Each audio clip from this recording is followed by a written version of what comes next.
H ニュースチャンネルへようこそ。安全で幸せな1日を。ファンクズホングへの日記は、誘拐と誘拐が交互に起こる超自然的な物語です。親はカーテンのロープに本当に注意する必要があります。こんにちは皆さん、コラムへようこそ。今回は2つの物語があります。両方の物語は高尾で行われます。今日の物語は超自然コミューンのレイさんからのものです。次の物語は前金との交差点で一人称で語られます。高尾市霊学、築30年以上の古い集合住宅を眺めていた彼女は市場を覗いてみた。家族を養うためにいつも一生懸命働く勇敢な母親で、子供たちの世話をしながら市場でお買い得な食材を探したりもしています。家に帰ると彼女は家の雰囲気が何かおかしいことに気づきました。外見上は全てが正常に見えましたが、彼女は悪感を感じました。彼女は食べ物をリビングルームに運び、子供部屋のドアが開いていることに気づきました。彼女は急いで中に入ると、子供たちは2人もいなくなっていた。慌てて彼女はあちこち探しましたが、何も見つかりませんでした。彼女はすぐに警察に電話し、行方不明の子供の写真を地域中に投稿しました。コミュニティ内では様々な憶測や噂が浮上し始め、荒廃したアパートに幽霊が出るという人もいれば、未知の生物による誘拐ではないかという人もいた。このニュースを知ったレイさんは、捜査に協力することに決めた。彼は経験豊富な超常現象研究者のチームを率いて調査のためアパートへ入った。夜の探検中に彼らは異常なエネルギーを感じました。彼らは超常現象の装置を使用して子供たちの魂がこの古いアパートに閉じ込められているようであることを発見しました。レイ氏と彼のチームは子供たちが安心して旅立つことができるよう魂を救う儀式を行うことに決めた。一晩の懸命な作業の後、彼らはついに子供たちの魂を解放し、安らかに眠らせることに成功しました。この物語は地元の伝説となり、人々は人生の道と神秘を嘆き、愛する人をさらに大切にするようになりました。それ以来、この古いアパートは物語に満ちた場所となり、夜になると風に乗って子供たちの笑い声がよく聞こえるようになりました。母親は妹の笑顔を見ていたようですが心の中に突然の悲しみが押し寄せてきました。彼女は新しい環境で生活を立て直そうと懸命に努力したが、悲劇の影は依然として彼女の心を覆っていた。妹が眠っていた部屋のドアの前を通るたびに抑えられないほど涙が溢れてきました。近隣の人々は徐々に何が起こったのかを知り、驚きと悲しみを感じました。命の喪失はいつでも受け入れがたいものです。安全性の問題はコミュニティ内で議論されていますが、法的規制にはイライラが募ります。母親は悲しみの中で弟を育て、生活のバランスを取り戻すために懸命に努力しました。しかし、彼女の心の痛みはまだ手放すことができませんでした。彼女は今でも真夜中になると夢の中で妹の限りない笑顔を見て目が覚めましたが、同時に終わりのない悲しみに陥りました。この悲劇は子供の安全に対する社会的な関心も呼び起こし、同様の悲劇が二度と起こらないよう、子供の保護対策の強化を求める声が高まっている。しかし、この母親は5歳の天使を亡くしたことを決して忘れることができず、心の奥深くに永遠の傷跡を残しました。これは課題とチャンスに満ちた不動産業者の日常です。その日、同僚からオファーを受けたのですが、億万長者の不動産屋になるという目標を達成するために、狙っていたエリアの開発に注力することにしました。私は自転車に乗って路地を走り、売りに出ている家を探し続けましたが、特に赤い紙片に敏感でした。突然、赤いメモが目に入り、急いで駆け寄って確認しました。結果は新年を祝うメッセージだったので、私は少し腹が立って、竹竿を持って割ってしまいそうになりました。開発の旅を続けていると、ついに路地に差し掛かり、売りに出ている家の看板に気づきました。しばらく保留になっていたようだったので、急いで電話番号をメモし、交渉を開始する準備をしました。毎日の仕事は同じことの繰り返しで、クライアントにはそれぞれの困難がありますが、人生の価値は挑戦の中にあると私は信じています。私はリラックスした態度で仕事のプレッシャーに立ち向かい、幸せな気分を維持しています。その日は暗くなったので会社に戻り、今日集めた電話番号に片っ端から電話をかけてお客様の理想の家を見つけようと交渉を始めました。不動産業界では特に住宅所有者がエージェントを介して販売することに抵抗を感じている場合、住宅所有者に連絡することが困難になることがあります。10回電話をかけた後、1人だけが配慮を表明した場合は、感激してため息をつく価値があります。しかし、電話会議は波乱万丈なスタートとなった。最初の電話がつながった後、相手の反応に火をつかれました。わずか7、8秒という電光石火の速さで、おばは即座に、夫は必要ない、と、あたかも中国のラップ大会に参加するかのように雄弁に表明した。私が返答する間もなく、相手は出場者よりも早口で台湾語でこちらのサービスを拒否しました。この気まずい瞬間に、私はお金を寄付するというアイデアを思いつきました。おばさんは突然話をやめて、いくらかかるかと私に尋ねました。私は迷わず彼女の家を買うと申し出ましたが、金額を聞いて電話を切られました。それでもめげずに電話をかけ続け、今度は主人公の家の主人に連絡しました。先方は最終的に弊社に代理販売をさせていただく意思を表明していただき、とても安心しました。内覧の時間を約束した後、私の心に残ったのは、すっきりしたという気持ちだけでした。会う約束をした時、私は丁寧に名刺を渡し、自己紹介を始めました。この機会はターニングポイントであり、この取引を無事に完了できることを楽しみにしています。母親は、上がってみてみようよ、と囁き、鍵を手に取り、階下のドアを開け、一人で入った。急いで後を追いましたが、2階は階段があまりありませんでした。私はとても鋭い感覚で母の手が少し震えていることに気づきました。彼女は私に、開けてください、同性のものです、と言ったので、私は鍵を受け取ってドアを開けました。この家は日中電気をつける必要がなかったのですが、足を踏み入れた瞬間にはっきりとミルクの香りが漂ってきました。大げさではなく、私は新鮮な牛乳を飲むのが大好きで、それはおなじみの味です。母にも匂いがするのかと聞こうとしたとき、母は直接言いました。レイさん、ごめんなさい。ここで私の末の息子が亡くなったのです。全くの事故でした。今回母は家のことには触れませんでしたがとても意味深いことを言いました。お姉さんお母さんは家にいます。家を売ったお母さんを許してください。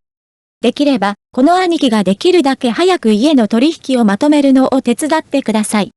お姉さん、そこまでどれくらいですか？お母さんとあなたとの距離は次だと考えられています。3センチですか？ 3 キロですか？それとも3センチですか？ 3 キロですか？もっと遠くですか？そこにいますか？この一節は亡くなった娘に対する母親の深い絶望と罪悪感が聞こえてくるかのように私に深く響きました。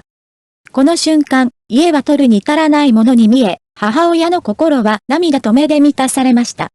おそらく、私たちは事業を廃業しようとしているだけではなく、母親が亡くなった娘との間に精神的な架け橋を築く手助けをしているのかもしれません。お母さんに距離を置いて、私があなたからどれだけ離れているかを知らせてください。その時の私は怖くはなかった。ただ心の中に酸っぱい気持ちを感じただけだった。家全体を丁寧に見ながら、無事に委任契約書への署名を終えることができました。母が私に家の鍵を渡し、私は突然その仕事の重さを感じました。頑張ってください。これは私の心の中の独り言です。家を売るのは初めてだったのに、こんなに早く売れたのは驚きです。数日のうちに問い合わせの数が膨大になりました。最終的には155万元で投資家に売却した。はい、それが冒頭で紹介した投資家です。取引価格は市場価格より若干安いですが、当時の価格は200万程度でした。繰り返しますが、これはその年の価格であり、2020年の一条ではありません。この部屋で子供が突然死したことを投資家に話すと、彼は何気なくこう答えた。住みたいわけじゃない、とにかく安いだけだ、よ。政府はお化け屋敷の届け出を義務付けていないから、誰が気にするだろう？死んだら？何人か？最終的に契約は無事に締結されました。しかし、私は喜びを感じませんでした。母の気持ちはわかります。契約書に署名した後、母は目を真っ赤にしてその場から立ち去り、その後投資家らと会話を交わした。この家の売却は完了しましたが、心に深い思いが残りました。彼は、私はあなたから家を買ったのだから、あなたはそれを売るのを手伝ってください。と言い家を原点に戻し、私は委任状に署名して売り始めました。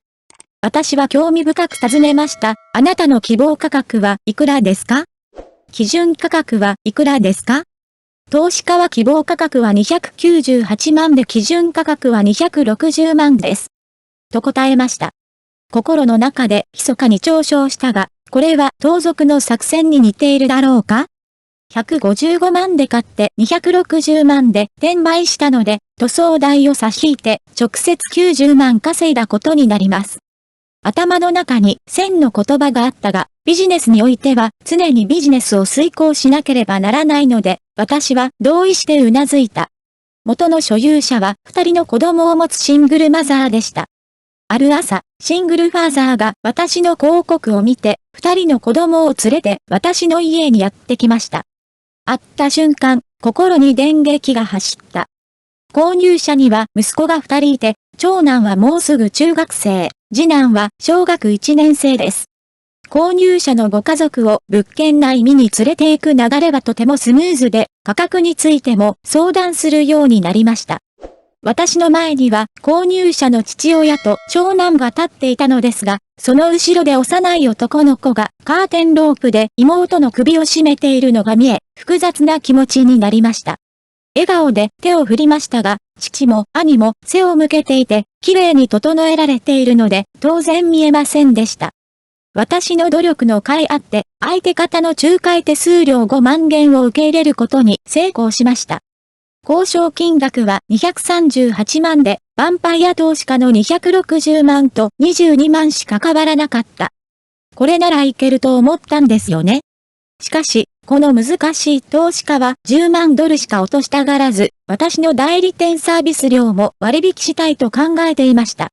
最終的な取引価格は250万でしたが、買い主も売主も仲介手数料を割り引いてくれました。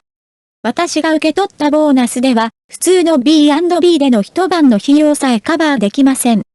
忘れてください。しかし、物語はまだ終わっていません。約半年後、シングルファーザーから電話があり、驚くべき事実を告げられました。レイさん、家を買ってから長い時間が経ちましたが、息子はいつも妹を見て一緒に遊びたがります。何をして遊べばいいのかと尋ねました。シングルファーザーはこう言いました。あの妹カーテンロープを首にかけてどっちが早く走れるか遊びたいんだ。他にできることはありません。元の持ち主に時間を見つけて霊を引き取ってもらうだけです。それを聞いて、私はようやく理解しました。妹は母親を待っていたことが分かりました。すぐに前所有者に連絡し、早急に対処してもらうようお願いしましたが、これは善行と言えるでしょう。この話はずっと昔、2008年に高尾島へチンク港西山道の建物で起きた。家族に学校でとても成績の良い男の子がいます。彼は一人っ子だったので、両親は彼に大きな期待を寄せていました。家族の後ろには高級警察官の父親と大学教授の母親がいます。このような家庭環境で育つと、子供たちにとって勉強しなければならないというプレッシャーがどれほど大きいか想像できるでしょう。この子には2度あった。1回目は、両親が子供たちにより良い住環境を与えたいという理由で、私は夫婦と子供たちを美術館に連れて行き、ティンクス建設が建てた豪華な邸宅を訪問しました。2度目の出会いは、夫婦が現在の家を売却する計画を立てていた時でした。この物語には深い感情と家族の背景があり、人生の複雑な側面を明らかにしています。おそらく、どの家にも物語があり、誰もが人生の過程で自分だけの物語を紡いでいくのでしょう。ある日、その男性が私に電話してきて、ある話をしました。息子がある科のテストで思ったような結果が出なかったので、当然母親から責められ、母親から口頭で叱責されたとのこと。黙って部屋に戻っているうちに3日が過ぎた。新築の建物では、ロビーの管理センターに加えて、地下駐車場への指導の入り口にも警備員が配置されていることは誰もが知っています。ある晩、駐車場入り口の警備員が、子供が地下に降りていくのを目撃した。少年は住人だったため、警備員は、学校は休みですかと笑顔で頷くだけだったが少年は顔を上げて無表情で頷き一人で地下駐車場に入っていった。建物の他の住人たちは仕事を終えた後、車やバイクに乗って外から地下室に帰宅し始めた。駐車スペースに加えて、地下駐車場のほとんどがパイプラインで構成されていることは誰もが知っています。この住人の家の駐車スペース番号は52番で、この時53番の駐車スペースの所有者がちょうど戻ってきたところです。建物に住んでいる友人は駐車スペースに加えて地下駐車場の大部分がパイプラインで構成されていることを知っておく必要があります。厚いものもあれば薄いものもあり、それぞれ機能が異なります。53号車のオーナーは、なぜうちの駐車場に人が立っているのか不思議に思っていました。そして自分に背を向けたまま。遠くからはよく見えなかったので、駐車スペースの隣を車で走った時にはっきりと見えました。閉経を迎えた女性はその場でおばを怖がらせそうになった。確かに少年は立っていたが、首にはカーテンの紐が上のパイプに巻きついていて死ぬほど怖かった。彼女はほぼ半分歩き、半分這いながら車から逃走し、指導のドアにいる警備員に助けを求めた。こうして事態は爆発した。彼らの駐車スペースは52番ですが、料金は53番で支払われます。今では所有証明書に駐車スペースが記載され、地下何階か、機械式か平面式かが明確になっています。ただし、駐車スペースは家自体の所有権の延長とみなされ、従って家全体がお化け屋敷とみなされます。親たちは悲痛な思いに加え、他の世帯をお化け屋敷にしてしまった自分の子供たちへの賠償責任も負わなければならない。すべてが解決され、賠償金も支払われた後、家族は新しい生活と向き合い、適応するのにしばらく時間がかかるかもしれません。夫婦は悲しい場所から離れることを決めたが、その家はまだ空き家で売りにも、賃貸にもなっていないと報じられている。もともとこのご夫婦を連れて美術館の家を見に行ったのですが、大変気に入っていただき、仲介手数料を払ってオーナーと価格交渉をお願いするつもりでした。しかし、予期せぬ出来事により、すべては失敗に終わりました。億万長者の不動産エージェントへの道はますます遠ざかっているようです。この経験から、私は家族の幸せと平和がいかに大切かを深く認識しました。保護者の皆様には、保護者の方に不快な思いや悲しい思いをさせないよう、また、子供の本当の気持ちを無視して、物を与えることが良いことだと盲目的に考えず、子供のニーズにもっと関心を持っていただくようお願いいたします。この出来事は夫婦に影響を与えただけでなく、私に自分のキャリアと人生についてより深く考えるきっかけにもなりました。今日のプログラムはここまでです。コメントセクションにさらに超常現象の話を投稿しました。皆さんも共有したり議論したりすることを歓迎します。次回を愛しましょう。